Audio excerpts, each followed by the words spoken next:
Hello friends, welcome to SSC coaching centre. दोस्तों, गणित के इंपॉर्टेंट क्वेश्चन लेकर के आ रहा हूं। आप लोग यूपी पुलिस की तैयारी कर रहे हैं, बीएसएससी की तैयारी कर रहे हैं, बहुत सारे एग्जाम है जिनकी आप तैयारी कर रहे हैं। तो जो प्रश्न लेकर के आया हूं सभी एग्जाम्स में पूछे जाते हैं, तो अपनी तैयारी में लग जाइए, क्योंकि रेगुलर वीडियोज लेकर आ रहा हूं और पहले के जैसे मैं लेकर के आ रहा हूं।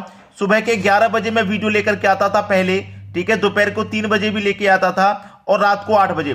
फिर से मैंने वही टाइमिंग चालू कर दी है, सुबह 11 बजे वीडियो मिलेगा, दोपहर के 3 बजे, रात के 8 बजे, जिससे कि आपके एग्जाम की तैयारी बहुत अच्छे से हो पाए, ठीक है। तो चलिए स्टार्ट करते हैं। पहला सवाल है, 17:24 में से प्रत्येक में कौन सी संख्या जोड़ी या घटाई जाए कि अनुपात 1:2 हो जाए। अब यहां पे एक चीज तो कंफर्म है कि हम क्या करेंगे, 17 और 24 दिया गया है और 1:2 हो रहा है, तो 17-24 से अनुपात हमारा बढ़ रहा है या घट रहा है। भाई 17-24 था और 1-2 हो गया तो घट गया, इतना तो पता लगा कि घट गया। तो घटाने वाले अनुपात कौन कौन सी यहां पे ऑप्शन में, ये तो जोड़ने वाला है तो जोड़ना नहीं है, ये भी जोड़ने वाला है, जोड़ना नहीं है, ये घटाने वाला है, ये घटाने वाला है। तो कौन सी संख्या जोड़ी जाएगी या घटाई जाएगी। जब अनुपात कम हो रहा है तो संख्या घटाई जाएगी, और जब अनुपात अधिक होगा या अनुपात बढ़ेगा तो संख्या जोड़ी जाएगी, ठीक है। चलिए, हमारे पास अनुपात कितना था, 17:24। तो पहला ले लेता हूं मैं, 5 घटाई जाए, तो 17 में से 5 घटाऊंगा 12 हो जाएगा, 24 में से भी 5 घटाऊंगा तो 19 हो जाएगा। तो हो जाएगा कि नहीं हो जाएगा। अब देखिए, 17-24 था, मैंने 5 घटाया 12 हो गया, ठीक है। और मैंने यहां पे भी 5 घटाया तो 19 हो गया। कितना हो गया भाई, 19 हो गया। अब ये नहीं काम करेगा, ये नहीं काम करेगा भाई, ठीक है, ये नहीं काम करेगा। चलिए, अगर मैं दूसरा ऑप्शन ले लेता हूं, क्योंकि ये कटेगा अभी तो नहीं किसी से। चलिए, मेरे पास अनुपात 17:24 था।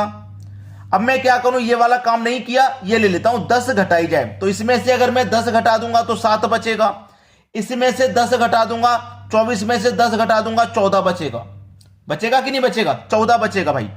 अब 14 बचेगा। अब देखिए, 7 एक कम 7 कट जाएगा, 7 दूने का 14 कट जाएगा, यानी कि 1:2 हो गया कि नहीं हो गया। और यही तो पूछ रहा था कि 1:2 हो जाए, कौन सी संख्या जोड़ी जाएगी या घटाई जाएगी।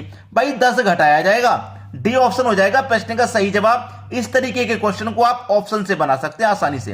अब देखेंगे अगला सवाल।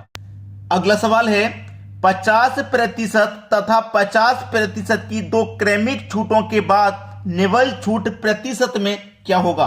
बहुत ही अच्छा सवाल है। देखिए, a प्लस बी प्लस का AB/100, ये एक फॉर्मूला मैंने आपको पहले भी कई बार बताया है। ये आपका a हो गया, ये आपका b हो गया। अब ये दोनों ही छूट हैं तो माइनस करेंगे, यानी कि a 50% की छूट है तो माइनस का 50, ठीक है। b क्या है, b भी आपका छूट है, यानी कि 50 का, ये भी माइनस का, दोनों छूट। अब माइनस माइनस क्या हो जाएगा भाई, प्लस। a आपका 50, b भी आपका 50 बट्टे में 100, 2 जीरो से 2 जीरो कट गए, 5 का मल्टीप्लाई कर दो, 25 हो जाएगा। -50 -50 माइनस का 100 और प्लस का कितना, 50, प्लस का 25। अब माइनस के 100 में से प्लस का 25 घटेगा तो माइनस का 75 बचेगा। बस यही तो पूछ रहा था। दोनों छूटों को मिलाकर के एक निवल छूट बतानी थी, प्रतिशत में क्या होगी, 75% की छूट होगी भाई। बी ऑप्शन हो जाएगा सही जवाब, ठीक है, बी ऑप्शन। अब इसको आप दूसरे तरीके से भी कर सकते हो। दूसरे तरीके से क्या कर सकते हो, देखिए, 100 रुपए की कोई चीज है, ठीक है। पहली छूट कितनी है, 50% की, तो 50% का मतलब बटे में 100। फिर दूसरी छूट भी 50 की है तो 50% का मतलब बटे में 100। क्लियर है इतना। चलिए, अब यहां पे जब इतना क्लियर है तो 100 से 100 कटा दो, 2 जीरो से 2 जीरो कटा दो, 5 बचे 25, ठीक है। यानी कि 100 रुपए की चीज थी, 100 रुपए की चीज थी ना। अब वो कितने में बिकेगी, 25 रुपए में बिकेगी। तो इसका मतलब देखो, 100 रुपए की चीज 25 में बिकेगी, छूट 75 की हो गई कि नहीं हो गई, 75 की छूट हो गई। जो तरीका बेस्ट लगे उससे कर लीजिए, ये तरीका मेरी नजर में ज्यादा बेस्ट है, ये वाला तरीका, ठीक है। चलिए, अब देखते हैं अगला सवाल। अगला सवाल है, एक वस्तु का विक्रय मूल्य 20% कम करने पर उसकी बिक्री में 80% की वृद्धि हो गई, उसकी कुल बिक्री वास्तव में कितनी प्रभावित हुई। अच्छा सवाल है। और अभी जो मैंने आपको फॉर्मूला बताया, ए प्लस बी प्लस का ए बी बट्टे 100 बताया था कि नहीं बताया था? और मैंने बताया था कि यह तरीका ज्यादा बेस्ट है। ठीक है, यह तरीका मैंने आपको ज्यादा बेस्ट बताया था। चलिए अब आसानी से हो जाएगा। एक वस्तु का विक्रय मूल्य 20% कम करने पर, यानी कि ए आपका 20 हो गया, बिक्री में 80% की क्या हो गई? वृद्धि हो गई, ये बी हो गया। ठीक है, तो कुल बिक्री वास्तव में कितनी प्रभावित हुई? देखिए ए आपका कितना कम हो रहा है ना, तो माइनस का 20, ये वृद्धि हो रही है तो फिर प्लस का 80।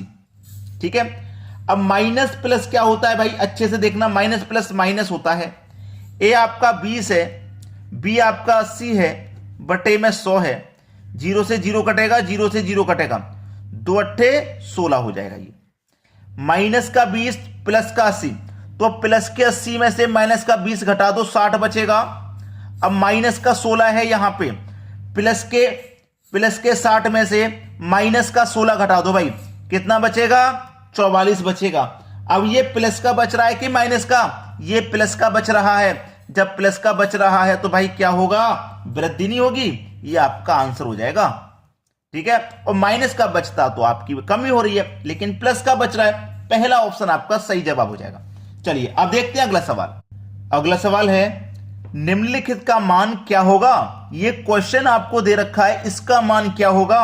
अगर मैं कहूं कि ये क्वेश्चन को आप केवल 2 सेकंड में कर सकते हो तो आपको सीखकर कैसा लगेगा मुझे कमेंट बॉक्स में बता देना। केवल 2 सेकंड लगेंगे, केवल 2 सेकंड। क्या दिया गया है? 12 दिया गया है। फैक्टर कर लो, फैक्टर करेंगे 3 गुने 3 चौके 12 हो जाएगा ना। फैक्टर ऐसे करने होते हैं जिनके बीच का अंतर 1 आ जाए। 3 और 4 के बीच का अंतर 1 हो गया ना, बस सवाल खत्म। बड़ी वाली संख्या आंसर हो जाएगी 4। 2 सेकंड से ज्यादा का टाइम नहीं लगेगा।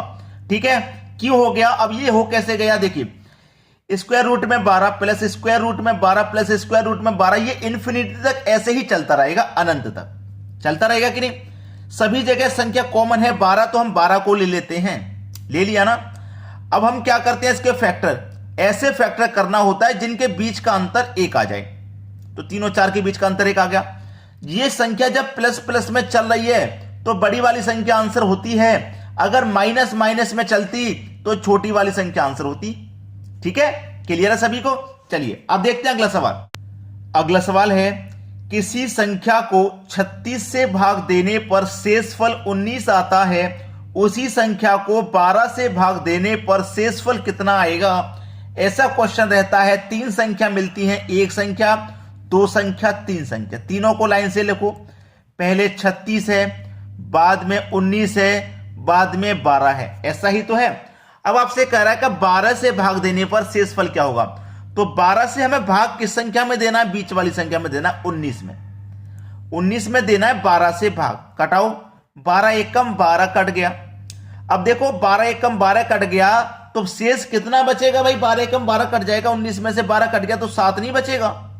बताइए 7 बचेगा कि नहीं? बस शेष ही तो पूछ रहा है कि शेषफल क्या बचेगा? 7 बचेगा शेषफल। पहला ही ऑप्शन सही है। याद रखना, कभी भी संख्या का क्वेश्चन दिया जाए तीसरी संख्या से दूसरी में डिवाइड करते हैं। चलिए अब देखते हैं अगला सवाल। अगला सवाल है 20 संख्याओं का औसत 30 तथा अन्य 30 संख्याओं का औसत 50 है, तो सभी संख्याओं का औसत क्या होगा? ऐसे क्वेश्चन को बड़ी ही तसल्ली से, बड़ी आसानी से करते हैं। हमारे पास जो संख्याओं से लिख लेंगे, 20 संख्याओं का औसत 30 है तो योग निकाल लो। ये संख्या लिखते हैं सबसे पहले, यहां औसत लिखते हैं और यहां पे योग लिखते हैं। तो योग दोनों का मल्टीप्लाई करने से आता है। 2 त्रिक का 6 और 2 जीरो, यानी कि 600 हमारा योग हो गया। यानी कि 20 संख्याओं का औसत 30 है तो इन 20 संख्याओं का योग 600 हो जाएगा। बाद में बोला है 30 संख्याओं का औसत 50 है, अलग 3 से 30 संख्याएं, औसत 50 है तो योग कितना हो जाएगा? 3 पंजे 15 और 2 जीरो, यानी कि 1500 योग हो गया। तो सभी संख्याओं का औसत कितना हो जाएगा? सभी संख्याएं हमारी कितनी हो जाएंगी? 20 संख्या ये, 30 संख्या ये, टोटल सभी संख्याएं 50 हो जाएंगी। 20 संख्याओं का योग, 30 संख्याओं का योग, दोनों मिला के योग 2100 हो जाएगा। हमसे पूछ रहा है औसत। देखिए जब योग निकालते हैं तो संख्या का और औसत का मल्टीप्लाई कर देते हैं, और जब औसत निकालते हैं, जब औसत हमें निकालना है तो संख्या से जो योग है उसमें डिवाइड कर देते हैं। ठीक है, संख्या का मल्टीप्लाई औसत में करेंगे, योग निकलेगा। संख्या का डिवाइड योग में करेंगे तो औसत निकलेगा। कर दो डिवाइड, 0 से 0 कटा दो, 5 चौके 20 कटेगा, 1 बचेगा 10, 5 दूनी का 10, 42 हो गया सही जवाब। ठीक है, पहला ऑप्शन प्रश्न का बिल्कुल सही। चलिए अब देखते हैं अगला क्वेश्चन। अगला सवाल है, ए तथा बी की औसत आयु 30 वर्ष और बी तथा सी की औसत आयु 26 वर्ष है, तो ए तथा सी की आयु में क्या अंतर है। देखिए ए तथा बी यानी कि ए प्लस बी दो व्यक्ति हैं, औसत कितना है भैया, औसत आयु है 30 वर्ष की, तो औसत 30 है तो योग कितना हो जाएगा। अब देखिए ए और बी कितने व्यक्ति हैं, दो है ना, कितने व्यक्ति हैं, दो, यानी कि संख्या दो है, 2 का मल्टीप्लाई 30 से कर दो, योग हो जाएगा 60। कितना हो गया भाई, योग हो गया 60। क्लियर। फिर है बी और सी यानी कि दो व्यक्ति फिर हैं बी और सी, इनका औसत है 26 वर्ष, ये भी दो व्यक्ति हैं, तो 2 का मल्टीप्लाई 26 से कर दो, योग हो जाएगा 52। ए तथा सी आयु में क्या अंतर है, ए और सी की आयु का अंतर पूछ रहा है आपसे, क्या हो जाएगा। ठीक है, चलिए आसानी से प्रश्न बन जाएगा, ऐसे प्रश्न में प्रॉब्लम नहीं आती कभी भी। ठीक है, चलिए यहां पे देखिए, ध्यान से देखेंगे आप, यहां पे ध्यान से देखिएगा। अगर मैं यहां पे ध्यान से देखूंगा तो मेरे पास 2 बी हैं, मेरे पास कितनी है, 2 बी हैं। ठीक है, 2 बी हैं और हमसे अंतर पूछ रहा है, ए और सी का अंतर पूछ रहा है ना। हमारे पास दो चीजें हैं, ए और बी है। चलिए यहां पे अगर मैं करूं दोनों का अंतर, ये मेरे पास ए प्लस बी है, ठीक है, ये मेरे पास बी प्लस सी है, क्या कर देना है, अंतर।